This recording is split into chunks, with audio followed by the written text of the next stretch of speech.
پارہ نمبر 25 سورہ حامی میں سجدہ چل رہی تھی تو اللہ تعالیٰ نے پارہ نمبر 25 کی شروع فرمایا الیہ یرد علم الساعہ، قیامت کا علم اللہ کو ہے، اللہ کے علاوہ کوئی نہیں جانتا، قیامت کب آئے گی اللہ ہی جانتا ہے، اس پر بحث نہ کرو، بس قیامت کی تیاری کرو۔ باقی انسان کی فطرت بیان کی ہے کہ انسان کی طبیعت کیا ہے، اچھی احوال آ جائیں تو اکڑتا ہے، اور اگر احوال نہ موافق آ جائیں اللہ کی طرف رجوع کرتا ہے۔ فرمایا انسان کی شان یہ نہیں ہے، اگر تکلیف میں رجوع اللہ کی طرف کرتا ہے تو خوشی آ جائے تو بھی اللہ کی طرف جانا چاہیے، اس لیے کہ ہر حالت کا مالک اللہ ہی ہے۔ بس یہ بات اللہ تعالیٰ نے ہمیں سمجھائی ہے۔ سورۃ الشورى، کیونکہ سورت میں فرمایا وَأَمْرُهُمْ شُورَى کہ ان کا معاملہ ہے کہ آپس میں مشورے کرتے ہیں، اس لیے سورت کا نام ہی سورۃ الشورى رکھ دیا گیا کہ اس میں شورا کا لفظ مشورہ کرنا ذکر کیا گیا ہے۔ اللہ تعالیٰ نے سورۃ الشورى میں یہ بات سمجھائی ہے۔ اللہ تعالیٰ نے قرآن کریم کو عربی زبان میں نازل فرمایا کہ قرآن کے جو پہلے مصداق اور مخاطب ہیں، قرآن کریم کے اولین مخاطب و عرب ہے، اس لیے عربی میں بات کی ہے۔ ایک اور موقع پر اللہ پاک نے فرمایا ما ارسلنا من رسول الا بلسان قومی، جو کسی نبی کی قوم کی زبان ہوتی ہے اللہ اس میں نبی کو وحی دیتے ہیں۔ رسول اللہ صلی اللہ علیہ وسلم کی قوم عرب ہے، ان کی زبان عربی ہے، اللہ تعالیٰ نے ان کو قرآن کریم تو وحی بھی عربی کے اندر دی ہے لتنذر ام القری ومن حولها۔ پھر اللہ تعالیٰ نے ایمان والوں کی صفات کا ذکر فرمایا ہے کہ ایمان والے کون ہیں، اللہ پر بھروسہ کرتے ہیں، بے حیائی کے کاموں سے دور رہتے ہیں، اپنے کام مشوروں سے کرتے ہیں، اللہ تعالیٰ کے بندوں کو معاف کرتے ہیں، فرما برداری کرتے ہیں، نماز کی پابندی کرتے ہیں، اللہ کے راستے میں مال کو خرچ کرتے ہیں، ظلم اور زیادتی نہیں کرتے، کوئی ان کے اوپر ظلم کرے تو معاف کرتے ہیں، ظلم کا بدلہ لینا چاہیں تو اتنا ہی لیتے ہیں جتنا شخص نے ظلم کیا ہے، حد سے تجاوز نہیں کرتے۔ پھر اللہ تعالیٰ نے سورت کے آخر میں نبی پر وحی کے نازل کرنے کے طریقے بیان فرمائے۔ اللہ تعالیٰ پیغمبر پر وحی کیسے نازل فرماتے ہیں؟ کبھی تو اللہ تعالیٰ نبی کے دل میں کوئی بات ڈال دیتے ہیں، یہی وحی ہے۔ کبھی پردے کے پیچھے نبی کو اللہ نظر نہیں آتے، نبی سے گفتگو ہو جاتی ہے، جیسے موسیٰ علیہ السلام سے مکالمہ ہو رہا ہے، یہ بھی ایک وحی کا طریقہ ہے۔ کبھی اللہ تعالیٰ فرشتہ نازل فرماتے ہیں اور فرشتے کے ذریعے پیغمبر کو بات سمجھا دیتے ہیں، یہ بھی ایک وحی کا طریقہ ہے۔ تو یوں وحی کے نازل ہونے کے مختلف طریقے اللہ پاک نے سورت کے آخر میں بیان فرما دی ہے۔ سورۃ الزخرف، کیونکہ سورت میں ایک لفظ آیا ہے زخرفہ، سونا، سونے کی بنی چیزیں، اس لیے سورت کا نام ہی سورۃ الزخرف ہے۔ سورۃ الزخرف، چونکہ سورت میں ایک لفظ ہے زخرفہ، اسی مناسبت سے اس سورت کا نام بھی سورۃ الزخرف ہے۔ اس میں اللہ تعالیٰ نے یہ بات سمجھائی ہے کہ اللہ تعالیٰ اگر چاہتے تو ہر کافر کو چھت چاندی کی دیتے، سیڑھی چاندی کی دیتے، دروازے چاندی کے دیتے، جہاں مسندوں پر تکیے لگا کر بیٹھتے ہیں چاندی کی بنا دیتے اور سونے کی بنا دیتے۔ ایسا اس لیے نہیں کیا کہ پھر عام لوگ بڑی جلدی کفر قبول کر لیں گے۔ فرمایا اللہ کے ہاں تو اس چیز کی قیمت نہیں ہے دنیا کی، ورنہ اللہ چاہتے تو ہر کسی کو دیتے تھے، لیکن یہ پر ہر بندہ کفر کی طرف جاتا، تو اللہ تعالیٰ نے امتحان رکھنے کے لیے کسی کو دیا کسی کو نہیں دیا۔ خیر اس صورت میں زخرفہ کا لفظ ہے، اس لیے صورت کا نام بھی سورۃ الزخرف رکھ دیا گیا ہے۔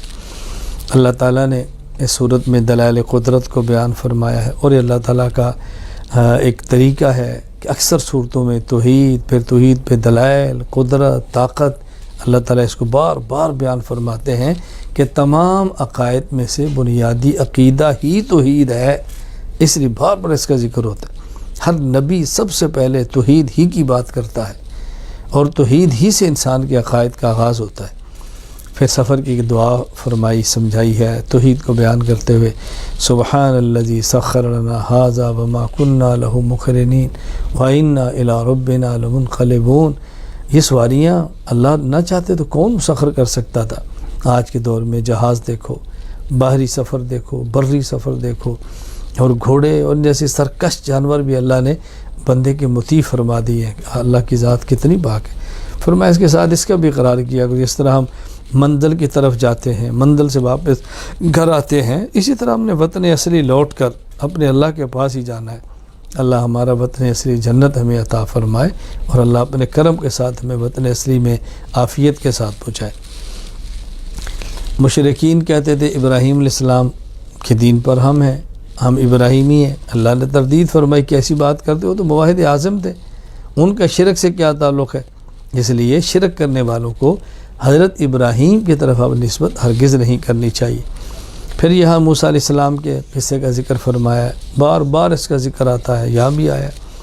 حدیث علیہ السلام کا واقعہ بیان فرمایا ہے کہ ان کے بارے میں مشرکین طرح طرح کی باتیں کرتے تھے۔ اللہ فرماتا ہے پاک دامن ہے، ماں ان کی پاک دامن ہے، اللہ کے بندے ہیں، اللہ کے نبی ہیں، کیا تم ان کے بارے میں ایسی باتیں کہتے ہو جو ایک نبی کی شان کے لائق نہیں ہے؟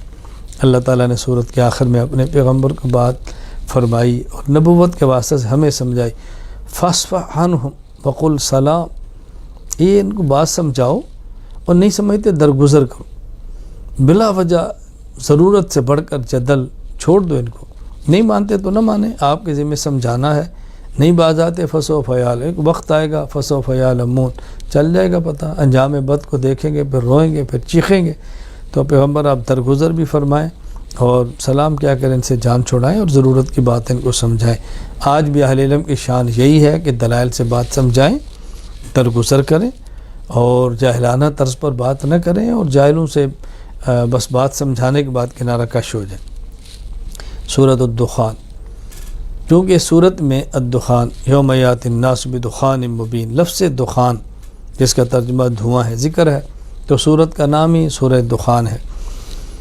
کفار مکہ پر قحط آیا، ان نے کہا آپ دعا کرو، یہ قحط ٹل جائے تو آپ کی بات مانیں گے، دعا کی گئی، اور ظالم تھے، کہاں ماننے والے تھے، اتنی ان کو قحط کر سے بھوک لگی تو ان کو یوں محسوس ہوتا کہ جیسے دھواں ہے۔ حضرت عبداللہ بن مسعود رضی اللہ عنہ کی تفسیر یہ فرماتے ہیں کہ آنکھوں کے سامنے دھواں ان کو محسوس ہوتا۔ تو خیر چونکہ دخان کا ذکر ہے، تیسری سورت کا نام بھی دخان ہے، تو مشرکین مکہ نے ہمیشہ بدعہدی کی ہے، اور یہ کوئی نئی بات نہیں ہے، پہلے نبیوں کے ساتھ بھی ایسے تھا۔ آپ کوئی تکلیف آتی، نبی سے کہتے دعا کرو، پیغمبر دعا کرتے، تکلیف ٹل جاتی، دوبارہ پھر وہی سرکشی شروع ہو جاتی۔ یہ بات ہمیں اہل ایمان کو غور کرنی چاہیے، اگر تکلیف آئی ہے، اللہ سے دعا مانگی ہے، اللہ نے تکلیف ہٹا دی ہے، تو پھر دوبارہ ان گناہوں کے اندر نہ جائیں، اپنے آپ کو محفوظ کریں اور بچائیں، اللہ کی نعمتوں کا شکر ادا کریں۔ اللہ تعالیٰ نے یہاں بطور خاص ذکر فرمایا انا انزلناہ فی لیلۃ مبارکہ، قرآن کریم کو اللہ نے برکت والی رات میں نازل فرمایا ہے۔ ایک ہے قرآن کریم کا لوح محفوظ سے آسمان دنیا پر آنا، پھر آسمان دنیا سے اپنے نبی پر آنا، لوح محفوظ سے آسمان دنیا پر تو لیلۃ القدر کو آ گیا، پھر اپنے پیغمبر پر اللہ پاک نے 23 سال کی عمر میں تھوڑا تھوڑا کر کے نازل فرمایا ہے۔ اللہ اکبر۔ آخر میں اللہ تعالیٰ نے جہنم کا ذکر کیا، رسول اکرم صلی اللہ علیہ وسلم کو تسلی دی ہے، فرمایا دیکھو اہل ایمان جنت میں جائیں گے، یہ تمہارے مخالف جہنم میں جائیں گے، فرتقب، پیغمبر آپ بھی انتظار فرمائیں، وہ بھی انتظار کر رہے ہیں، فیصلہ تو آپ کے حق میں ہے، فتح تو آپ کی نہیں ہے، انجام بد ان کو دیکھنا پڑے گا، تو آپ حوصلہ رکھیں، تسلی رکھیں، دل بڑا رکھیں۔ سورۃ الجاسیہ، چونکہ سورت میں بطرا کل امت جاسیہ، امتن کی صفت جاسیہ ہے جس کا معنی ہوتا ہے گھٹنوں کے بل بیٹھنا، تو اس لیے یہ سورت کا نام ہی سورۃ الجاسیہ ہے۔ اللہ تعالیٰ نے اس سورت میں قرآن کریم کی عظمت کو بیان فرمایا ہے، اللہ تعالیٰ کی عظمت جلال اس کا اللہ پاک نے ذکر فرمایا، اور پھر اس سورت میں اللہ تعالیٰ نے بنی اسرائیل کی سرکشی، اسرائیل اسرا کا معنی عبد، ایل کا معنی اللہ، حضرت یعقوب علیہ السلام کہتے ہیں اسرائیل عبداللہ، ان کے 12 بیٹے تھے، ان سے آگے جو نسل چلی ہے انہیں کہتے ہیں بنو اسرائیل، یعنی اسرائیل عبداللہ یعقوب کی اولاد، اس کا بار بار قرآن کریم کے اندر ذکر آتا ہے۔ تو بنی اسرائیل کی سرکشی کا ذکر کیا، پھر ان کا انجام بیان کر کے مشرکین کو ڈرایا ہے کہ جس طرح انہوں نے پیغمبر کی بات کو نہیں مانا اور تباہ و برباد ہوتے رہے، تم بھی پیغمبر کی بات نہیں مانو گے تو تباہ و برباد ہو جاؤ گے۔ اور واقعتاً جن لوگوں نے مانا، بدر میں قتل ہوا ہے، کوئی احد میں قتل ہوا ہے، کوئی کسی جگہ پہ برباد ہوا ہے، اور دائمی پھر ابدی عذاب کے مستحق ہوئے۔ ابو لہب کا انجام دیکھو، اور ابو جہل کا انجام دیکھو، کس طرح انجام بد کے ساتھ یہ دنیا سے گئی، اللہ تعالیٰ نے کو سمجھایا ہے۔ اللہ تعالیٰ نے پھر اس پارے کے آخر میں سورۃ الجاسیہ میں قیامت کی منظر کشی کی ہے، وَتَرَى كُلَّ أُمَّةٍ جاسیہ، گھٹنوں کے بل پڑے ہوں گے، تڑپ رہے ہوں گے، چیخ رہے ہوں گے اور موت کو پکاریں گے۔ فرمایا ایک موت نہیں، آج تم کئی موتیں بھی پکارو، کون ہے تمہیں اللہ کے عذاب سے بچانے والا؟ اللہ تعالیٰ ہم سب کو آخرت کی تیاری کی توفیق عطا